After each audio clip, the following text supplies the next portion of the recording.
আজকে শেয়ার করব আমার চাঁদ রাতের একটা ব্লগ। চাঁদ রাতে কি করলাম, কোথায় গেলাম, কিভাবে কাটালাম সবকিছুই থাকবে এই ভিডিওতে। আশা করি পুরো ভিডিওটা সাথেই থাকবেন। হ্যালো এভরিওয়ান, আসসালামু আলাইকুম। সবাই কেমন আছেন? আশা করি সবাই অনেক বেশি ভালো আছেন। সবাইকে ঈদের অনেক অনেক শুভেচ্ছা, ঈদ মুবারক।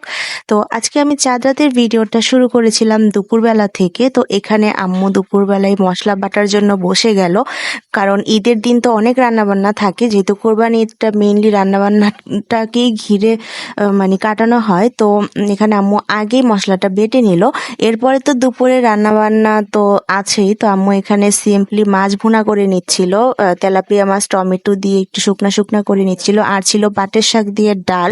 যেহেতু ঈদের দিন থেকে মাংস খাওয়া শুরু হবে, তাই আগের দিন আমরা খুব সিম্পলি লাঞ্চটা সেরে নিলাম। তো এখানে খাওয়া দাওয়া শেষ করে আমি তো বসে পড়লাম মেহেদি নিয়ে। আসলে মেহেদি না দিলে তো ঈদ বা চাঁদ রাত তো কোনো মানেই হয় না। চাঁদ রাত তো চাঁদ রাতের মতো লাগেই না। যাই হোক, মেহেদিতে দেওয়ার পরে এখানে বিকেল বেলা আমার আম্মু রোজা ছিল, ঈদের আগের দিন আম্মু রোজা থাকে। তো আম্মু এখানে ইফতার রেডি করতেছিল। তো ছোলা বুট, পেঁয়াজু, আলুর চপ, সিম্পলি কিছু ইফতারের আয়োজন করতেছিল। তো আমরাও এখানে বসে পড়লাম, মুড়ি মাখাবো আমি। তো সবকিছু নিয়ে টমেটো, পেঁয়াজ কুচি, কাঁচামরিচ কুচি, তারপরে পেঁয়াজু, ছোলা বুট সবকিছু দিয়ে একসাথে মুড়িটা ভালো করে মাখাচ্ছিলাম। আসলে মুড়িটা মাখানোর সময় রোজার কথা মনে পড়তেছিল। মনে হচ্ছিল যে রোজা রোজা একটা ফিল হচ্ছিল। তো যাই হোক, এখানে মুড়িটা মাখিয়ে নিলাম সুন্দর করে।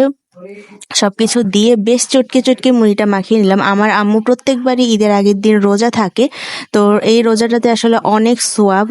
আমিও প্রত্যেকবার থাকি, বাট এবার আর আমার থাকা হয়নি। যাই হোক, আমার ব্যাড লাগছে, আমি রোজাটা থাকতে পারলাম না। তো এখানে মুড়ি টুড়ি মেখে ইফতার শেষ করে দেন চলে গেলাম একটু বাইরে গিয়ে ভাবলাম একটু ঘোরাফেরা করে আসি, আর কিছু কেনাকাটা ছিল, ওগুলো সেরে নিই। তো বাইরে তো গরু আর অনেক সুন্দর সুন্দর গরু, কি বলবো। যাই হোক, তো তেমন একটা ভিডিও করা হয় নাই বাইরে, কারণ অনেক ভিড় ছিল। তো কাজটা শেষ করে গরু দেখে তারপরে বাসায় চলে আসলাম। বাসায় এসে তো আম্মু রুটি বানানো শুরু করে দিল, কারণ আমাদের মেন ট্রেডিশনই চালের রুটি আর গরুর মাংস কোরবানির ঈদে। তো আম্মু আগের দিন রাতে রুটিটা বানিয়ে রাখে, কারণ চালের আটার রুটি আসলে ঠান্ডা হলে বা বাসি হলে বেশি মজা লাগে। তো আম্মু আগের দিন রাতে এটাকে রেডি করে রাখে। তো অল্প কিছু পরিমাণে আম্মু চালের আটার রুটিটা বানিয়ে তারপরে রেখে দিবে পরের দিন যাতে খাওয়া যায়। তো এই তো আম্মু রুটিটা বানিয়ে নিচ্ছিল, আর আমি তো পাশে বসে বসে দেখতেছিলাম। ঈদের আমেজ শুরু হয়ে গেছে চাঁদ রাত থেকে, যেটা বলা যায় আর কি। বাট আমার একটু মন খারাপও ছিল, কারণ গরুগুলা সব জবাই হয়ে যাবে। এত সুন্দর সুন্দর গরু, এত কিউট কিউট গরু। যাই হোক, তো এখানে আম্মুর সামনে বসেছিলাম। এখানে আমি তো সেকেন্ড টাইম আবার মেহেদি দিয়ে দিলাম রাতের বেলা, কারণ আমার মেহেদি দিতে অনেক ভাল লাগে। আমি পাতার মেহেদি, ডিজাইনার মেহেদি দুইটাই দিছি, যদিও খুব একটা ভালো করতে পারি না।